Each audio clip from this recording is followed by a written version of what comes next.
And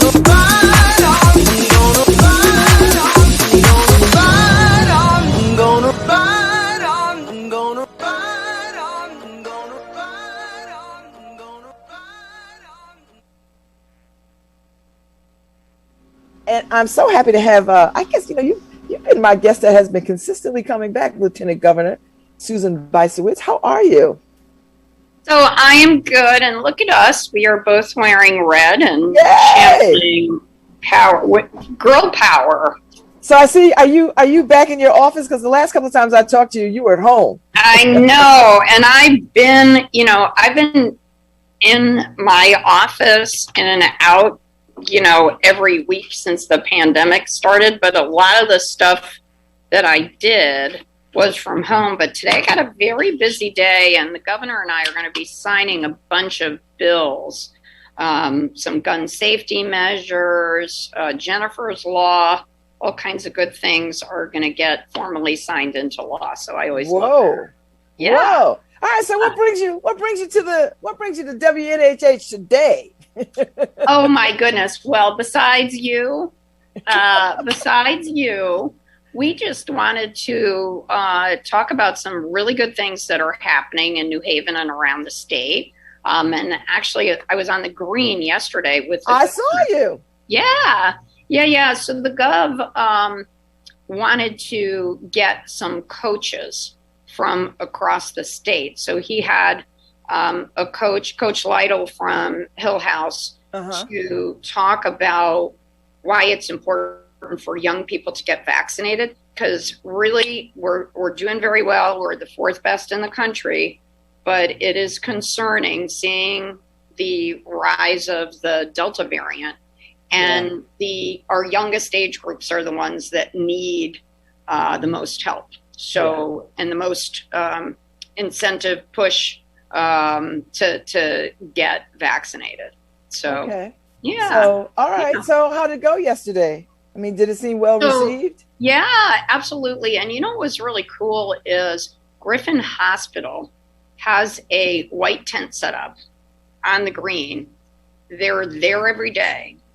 And so anybody who's like, geez, I've been meaning to get, and I just haven't had the time, that's a perfect place to go.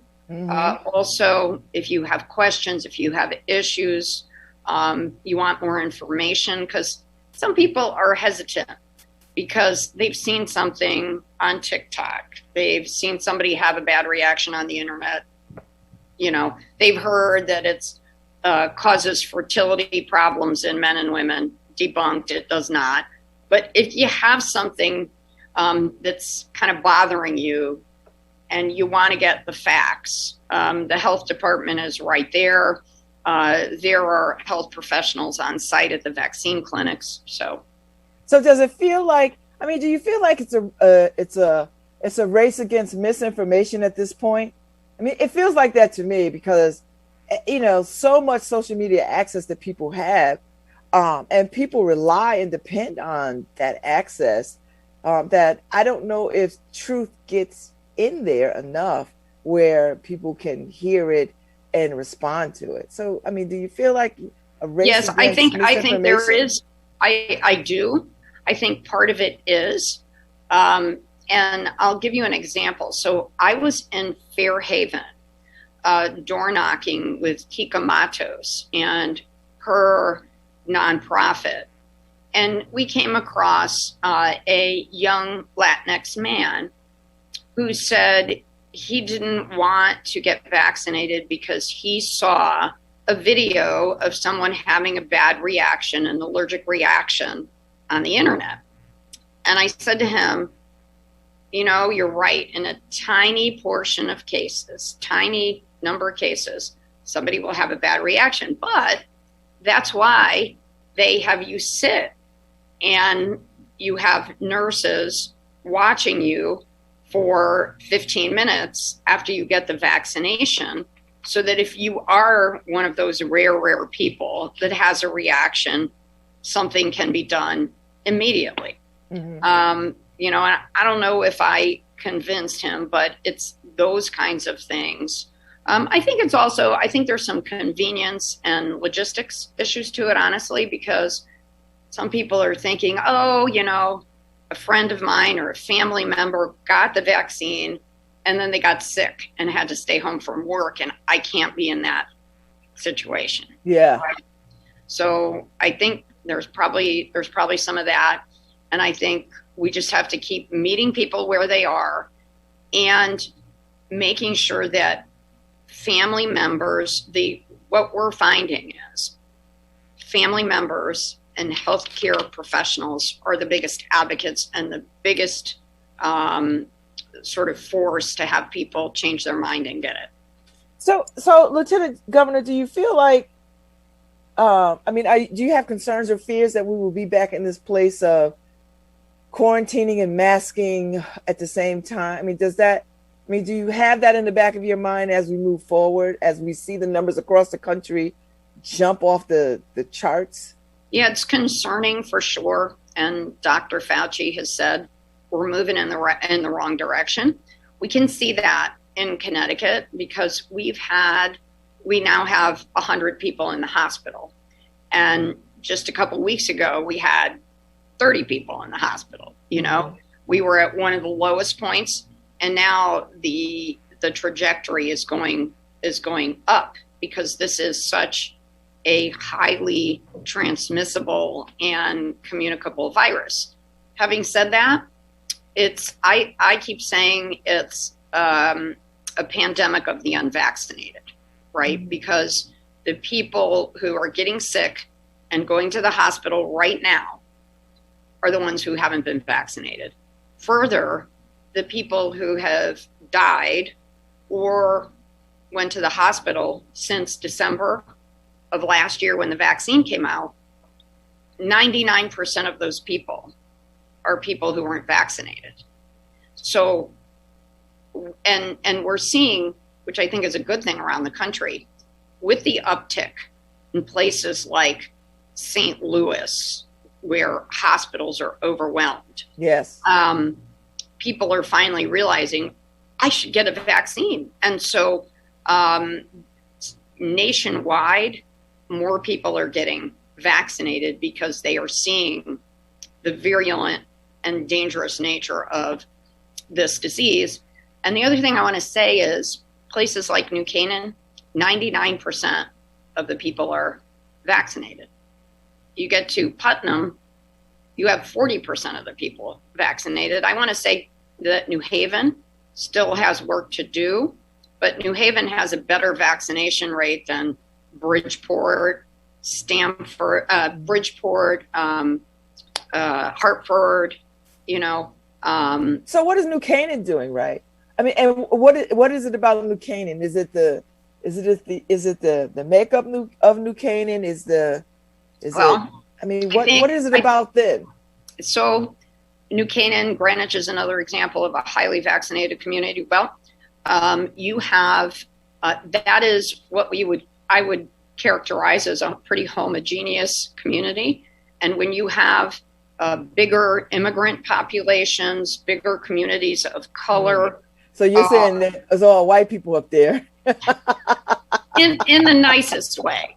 In the nicest way. I mean it in the nicest way too. Yeah, no, I'm saying that our socially vulnerable populations are the places. But it's not, but let me just say, because I don't want people to get the impression that very wealthy communities are highly vaccinated. We have little towns in northeastern Connecticut that are very under-vaccinated. You know, they haven't gotten to that, even the 50% vaccination threshold.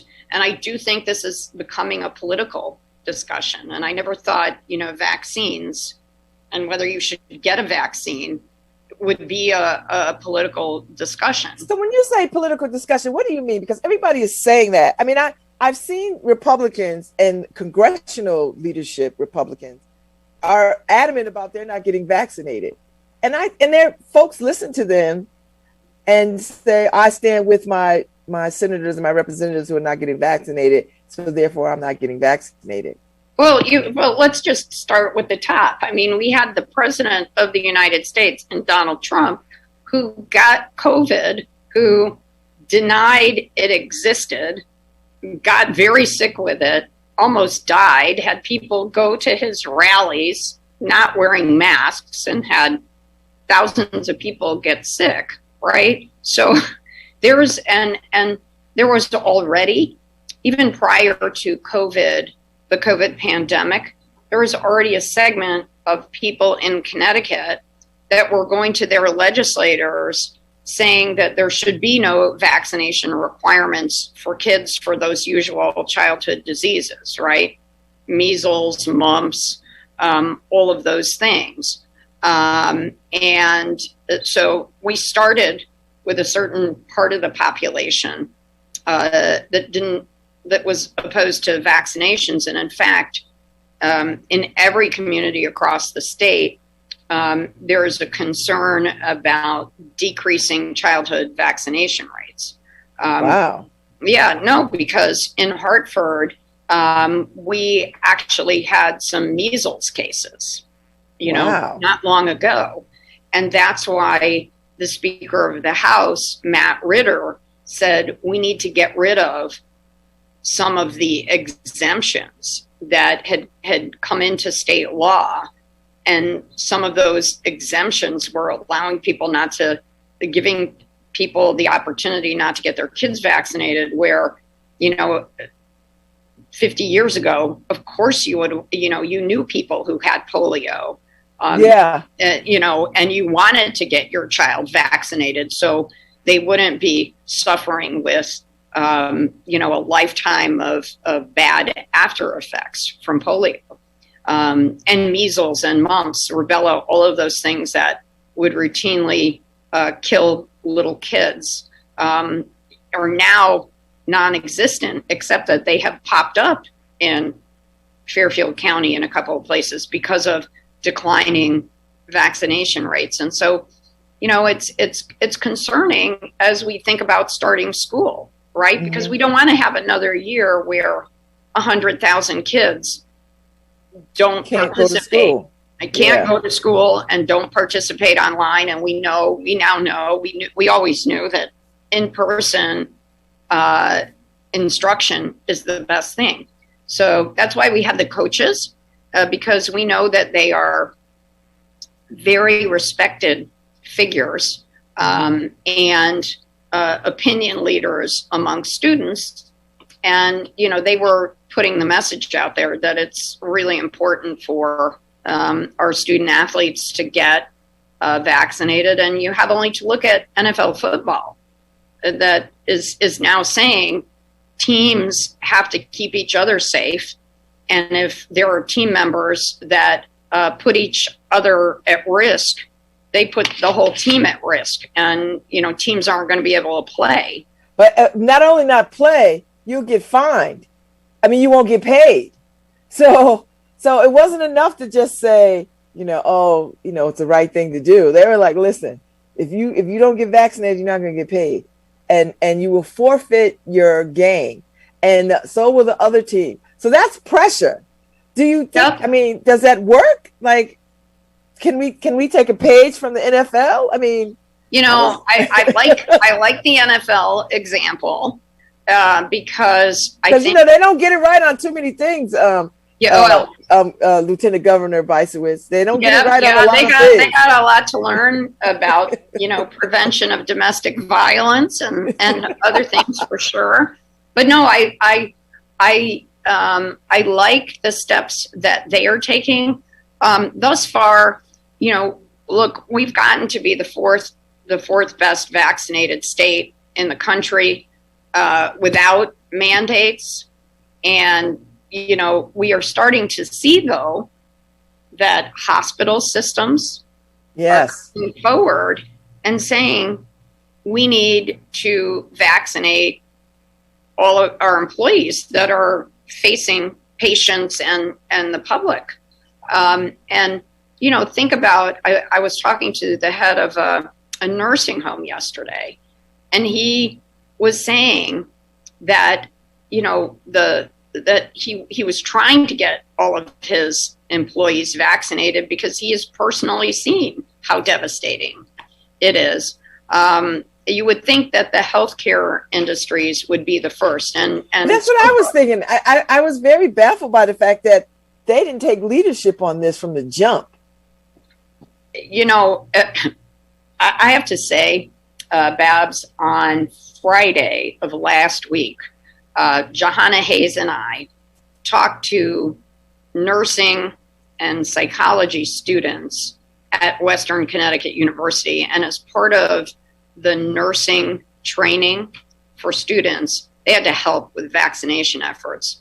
And there was a graduate student of nursing who was very, very powerful because she said during COVID, she was in a COVID ward at Danbury Hospital, and she had 8 patients, and they were all extremely sick.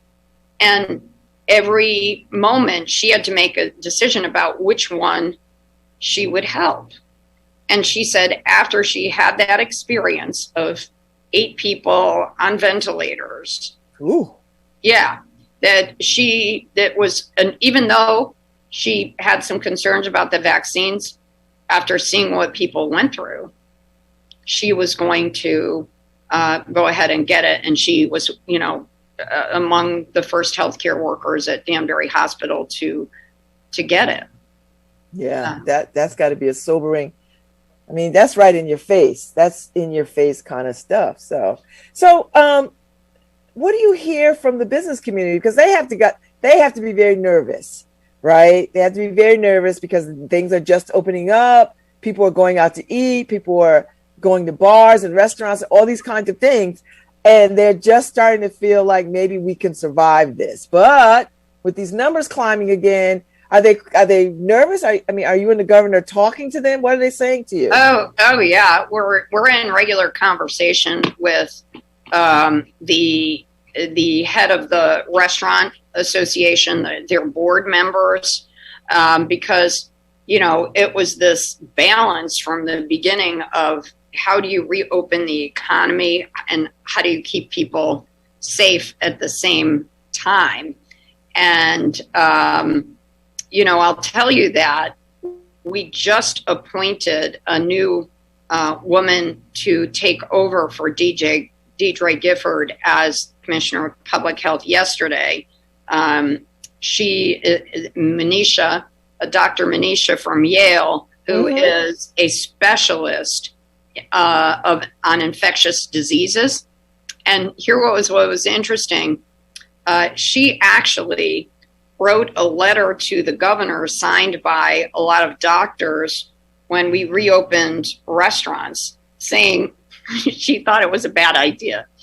And so I give the governor credit for choosing somebody who hasn't necessarily agreed with every decision that he's made.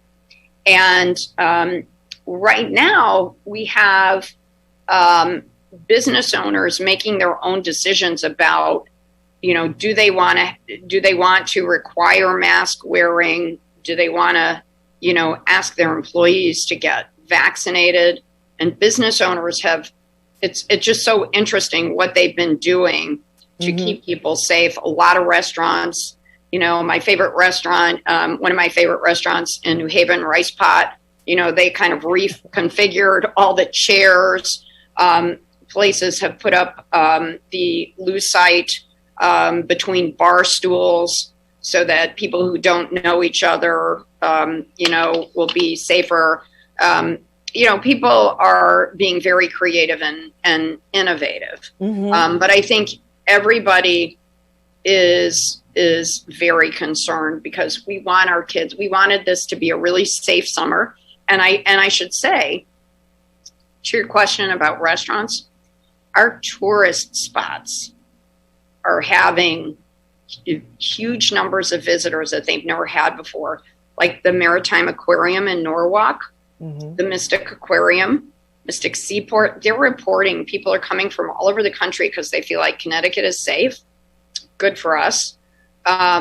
So I think we have to keep doing what we're doing and keep assessing and keep urging people to get vaccinated, because we're not there yet, and we know we're not going to get a vaccine for the infant to 11-year-olds before school starts, which I was kind of hoping we would get, and we're not going to get that. So it's going to take extra effort. And I don't know about you, but I still wear a mask when I go to the grocery store, when I go to the pharmacy, when I'm in groups of a lot of people, especially inside, you know.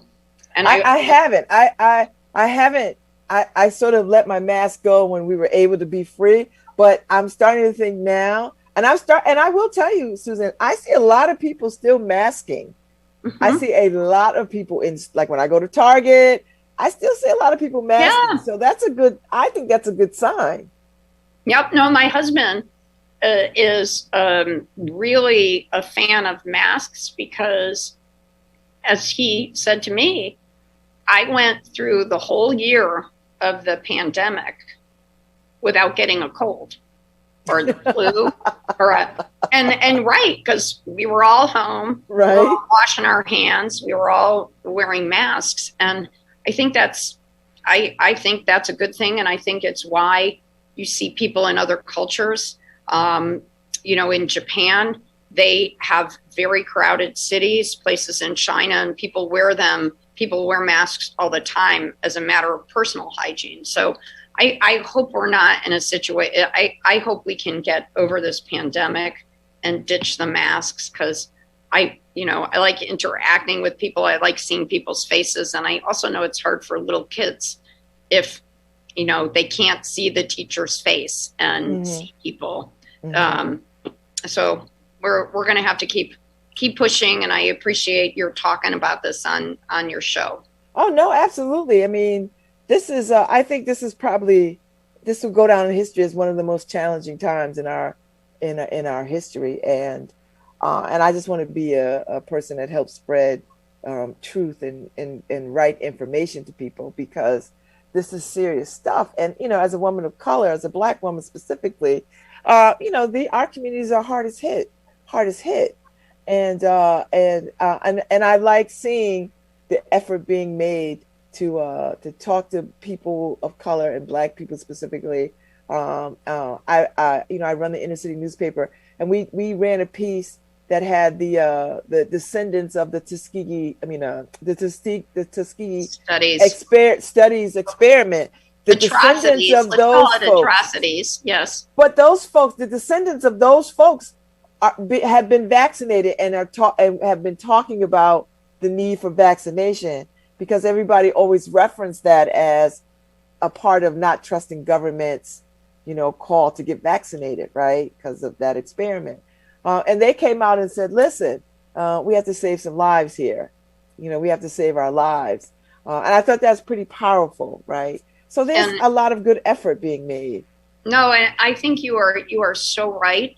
And Johanna Hayes made this same point, that we need to understand that racism is a public health problem. And I think finally the disparity has come to light in access to healthcare, in mistrust of government. And so there's a lot to do. So one good thing in our budget as a result of American Rescue funding is that 40,000 more families are on Access Health Connecticut.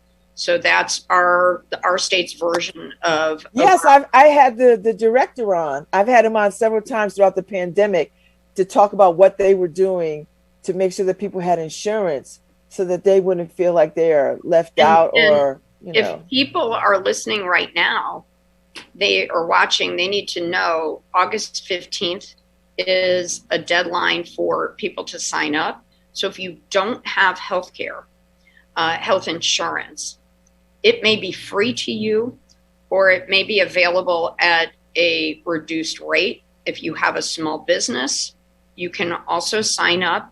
Access Health Connecticut is a tremendous resource. And there are a lot of people out there who may not know that because of American Rescue funding coming from the federal government, that we can increase the number of people on our insurance rolls. Right now, Access Health has 110,000.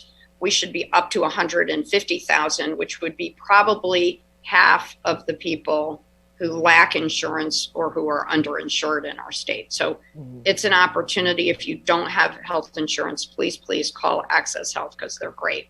Yes, because a lot of people are not still going back to work yet, right? There's still a lot of people who haven't gone back to work, and maybe their insurance has lapsed or their job has shut down and they don't have access to insurance. Mm-hmm. That's right. Access Health, great. And they are starting to expand also coverage for small business owners, and small business owners tend to be the people who struggle to pay for insurance for themselves and for their employees. So if you're a small business owner, check it out. They have people who are specializing in getting coverage for small businesses too.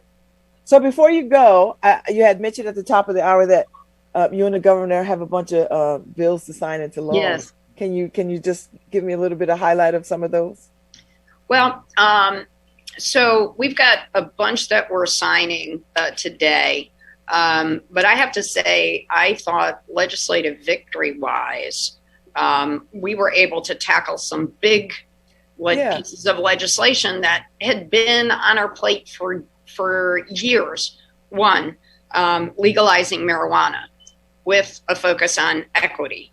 Finally, thank you, Gary Winfield. Thank you, Robin Porter, for shining the light on the fact that the war on drugs really negatively affected Black and brown communities in a way that didn't affect white communities. You know, there were Black and brown men and women who were arrested for possessing marijuana and convicted and had to go to jail, where you had white college students who had access to lawyers who, you know, never were in the correction system. You know, that's just so unfair.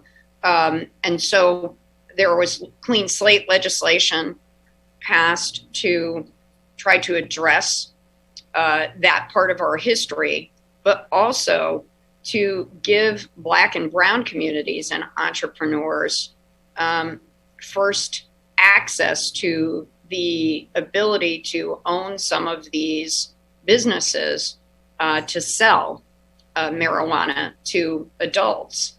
And in states like New York, the buy-in, if you will, was very high. You had to spend $250,000 to get a license and have a lot of capital, and that's not equitable and it's not fair given our racist past on this issue.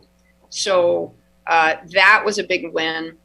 Also, a big win was making sure that online gaming is accessible in Connecticut, because it is in New Jersey and other states around us are moving toward that. And so now our tribal nations will be part of that, along with our lottery board. So I think that's a good thing. Governor Malloy was trying to move us forward on that front. And it took years of negotiating. We finally figured out that one. We've modernized the bottle bill, so there's going to be a 10-cent return fee instead of the 5-cent, to try to give people more of an incentive to return their cans and bottles, and also to include more drinks, because now there are so many drinks that you can buy, teas, kombucha, all of it, energy drinks, and we want to make sure that those are included. And here's my favorite. And one of my favorite things that passed was a result of our Council on Women and Girls work. And it's that parents who run for public office, they run for state senate, they run for secretary of the state, run for state senate. If they have a small child, they can use part of the public funding to pay for childcare while they're campaigning. That's good, because I remember when I was elected to the board of alders when I was a young mother. It's daunting. How'd you do that? Isn't it hard? It's I have 4 children, and it was, I mean, you have to coordinate their care before you can even go knock on doors. You know what I mean? Like before you can get to a meeting. And sometimes I've just packed them up and bring them to meetings, right? Because that's all you could do, right? You can't leave them alone. So that's a good start to support women in their ability to run for office, right? And men, by the way, because men. There were people like Gary Winfield, who has little ones, and he said he would use it. Roland Lamar has little ones. He said he would use it. So I think it is a really good step forward. And also the other thing was we passed legislation to require that the governor and the legislators who appoint people to boards and commissions have to consider the diversity of our state, because those boards and commissions that do a lot of our government work, UConn Board of Trustees, the Board of Accountancy, the Nursing Standards Board, the State Contracting Board, there are 400 of them. They still have only a tiny percentage of people of color and women serving on those boards. So we are hoping that provisions to increase diversity are also going to be a good thing as well. So before you go, there's a great deal of disappointment that the governor didn't sign the solitary confinement bill legislation. There's a great deal of disappointment because everybody was riding the high of the other things that got passed. So, do you have any thoughts on that? Any feelings about that? Yeah. So here's what I'll say. So good things that happened, phone calls for prisoners to their families are now free. That is a huge step forward. The clean slate legislation that Gary Winfield fought for also passed, very important, so that once you've paid your debt to society and you've been out being productive, that you can literally leave that past behind, and that'll help you be more productive in the future. And then the other really good thing that happened is that for purposes of voting and funding, it's really important that we count those who are in the correction system, not in Suffield or Summers or Cheshire, right? But where they came from. And finally, we passed legislation to address that, because it makes places like Summers, Suffield, Cheshire, it gives them population that isn't people that aren't planning to be there for the long haul. When those folks complete their debt to society, they're going back to New Haven, they're coming back to Middletown, Meriden, wherever. And so that made really good sense. So those are the good things. And the governor vetoed the solitary confinement bill in large part because he felt that legislators did not work closely enough with our corrections commissioner. And he was concerned about corrections employee safety. And so what he did instead was issue an executive order on solitary confinement with the goal of doing what the legislation wanted to do, to dramatically reduce the numbers of hours that people had to be in solitary confinement, and put us on a path to getting rid of that terrible practice. And so we have an executive order in place to do that. And, I know Gary Winfield and I know his leadership. And I know that he will be back. No question. Him and Robin Porter and Robin and all the other activists. Yes, and I, to me, the other activists and advocates that I've heard of, aside from the legislators, are preachers and religious leaders who are coming. So we got a lot of good stuff happening on that front, and I know those advocates, and I know they're not going to give up, and I know the governor is going to continue to ask our corrections commissioner to get that work done without legislation. Okay. Thank you so much for your time, Lieutenant Governor. It is always a pleasure, and I just love that we're channeling the same power, Red. Listen, girl power. And thank your new person on your team, Sean Butler. He's a great coordinator for this effort. Oh, good. Thank you so much. Nice to see you. Nice to see you, and you're welcome anytime. Come back anytime. Thank you. All right, enjoy your day. Woo. Okay, Harry, let's go. That was a good conversation. I enjoyed that very much. I got to talk about all the things that matter, particularly around what is COVID happening in our state. I didn't realize we were fourth in the nation for vaccination, so that's good. But there's so much more to do. So if you're listening this morning, there are vaccination places all over this city. You can just walk up. And I was in Walmart in Hampden. You can just go in there and they'll get you the vaccine too. So there's lots of places where people can get vaccinated. So listen, get it done now, because these variants are not fooling around. That was a good conversation, Harry. I mean, she shed some light on some stuff. She shed some good light.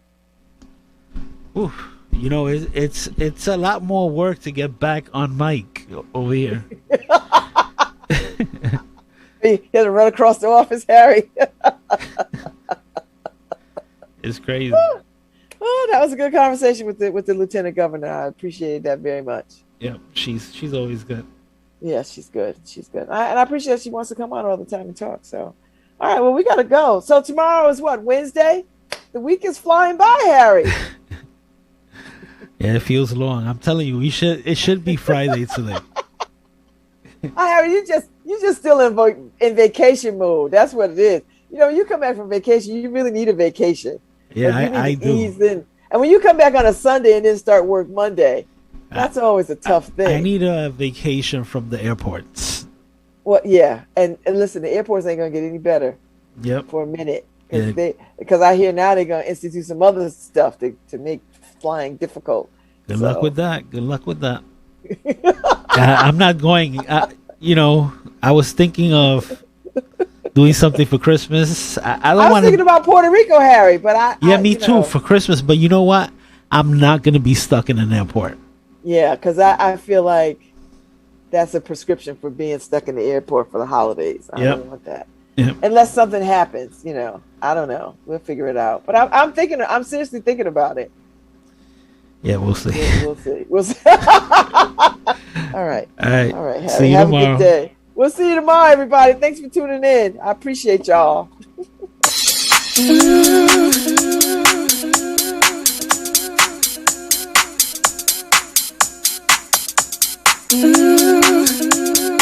Hi, this is Babz Rawls-Ivy from New Haven, Connecticut, and you're listening to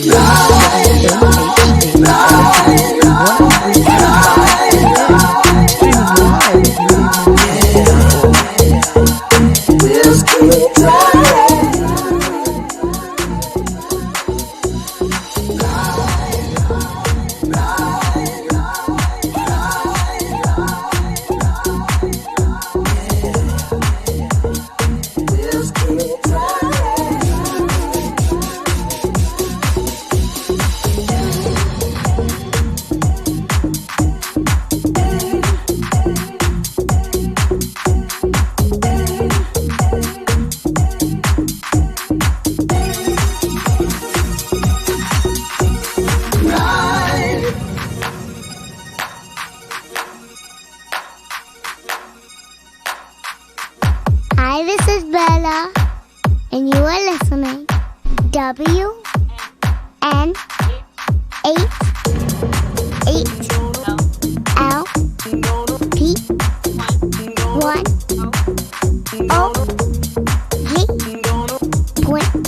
8.5